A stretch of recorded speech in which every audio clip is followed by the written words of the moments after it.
अव्वल अव्वल ख्वाब दिखाया जाएगा, बाद में उम्मीदों को तोड़ा जाएगा। कांग्रेस को उम्मीदें तो बहुत थी, लेकिन सारी उम्मीदें धरी की धरी रह गई और हैट्रिक बनाते हुए चारों की चारों लोकसभा सीटें भाजपा ले गई। एक भी सीट कांग्रेस के खाते में नहीं आई। अब ये विश्लेषण का विषय है कि ऐसा हुआ क्यों, क्या कमी रही और क्या खामियां।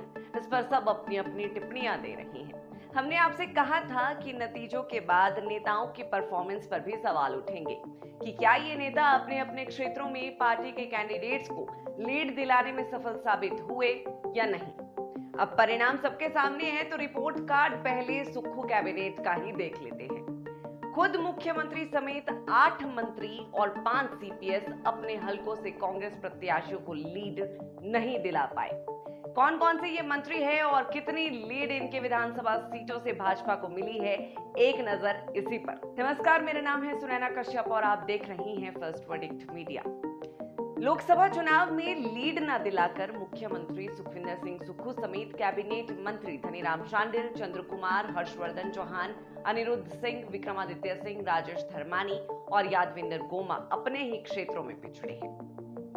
इनके अलावा 5 मुख्य संसदीय सचिव आशीष बुटेल, किशोरी लाल, रामकुमार चौधरी, सुंदर सिंह ठाकुर और संजय अवस्थी भी लोकसभा चुनाव में अपने हलकों से कांग्रेस प्रत्याशियों को लीड नहीं दिला सके। सुक्खू कैबिनेट के केवल 3 ही मंत्री और 1 सीपीएस लीड दिलाने में कामयाब रही हैं। उप मुख्यमंत्री मुकेश अग्निहोत्री, मंत्री जगत सिंह नेगी, रोहित ठाकुर और सीपीएस मोहनलाल ब्राक्टा ने ही अपने अपने क्षेत्र से लीड दिलाकर सरकार की लाज बचाई है। कांग्रेस को सबसे ज्यादा उम्मीदें शिमला संसदीय सीट से थी।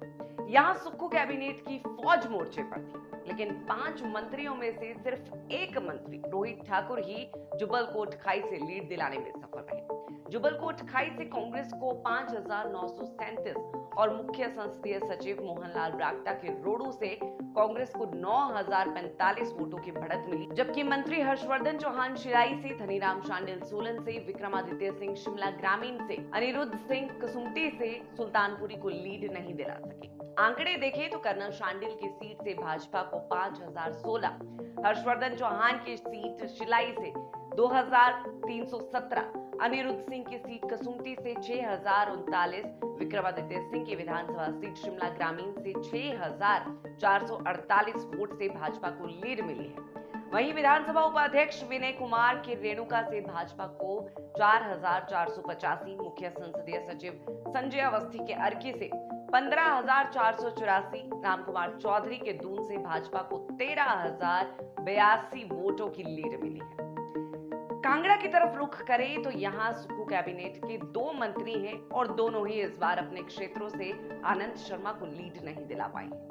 चौधरी चंद्र कुमार की सीट जवाली से भाजपा को 12,640 की लीड मिली है, जबकि यादविंदर गोमा के क्षेत्र से 8,833 वोटों से कांग्रेस पिछड़ी है। खुद मुख्यमंत्री सुखविंदर सिंह सुक्खू भी अपनी विधानसभा सीट से कांग्रेस को लीड नहीं दिला पाए हैं। हालांकि लीड का जो मार्जिन है वो बेहद कम है, 2,143 वोटों से ही रायजादा नदौन में पिछड़े हैं। उधर विधानसभा अध्यक्ष कुलदीप पठानिया के क्षेत्र भटियात से भाजपा को 13,166 वोट की लीड मिली है। इसके अलावा पालमपुर से आशीष बुटेल और बैजनाथ से किशोरी लाल मुख्य संसदीय सचिव हैं। पालमपुर में भाजपा को 8,718 और बैजनाथ में 17,081 वोटों की बढ़त मिली। नगरोटा बगवा से रघुवीर सिंह बाली कैबिनेट रैंक वाले पर्यटन विकास निगम के उपाध्यक्ष हैं। यहाँ भी भाजपा ने कांग्रेस से 8,221 वोट प्राप्त किए हैं। इन आंकड़ों के बाद अब सवाल तो उठेंगे ही और जवाब इन सभी को देना होगा।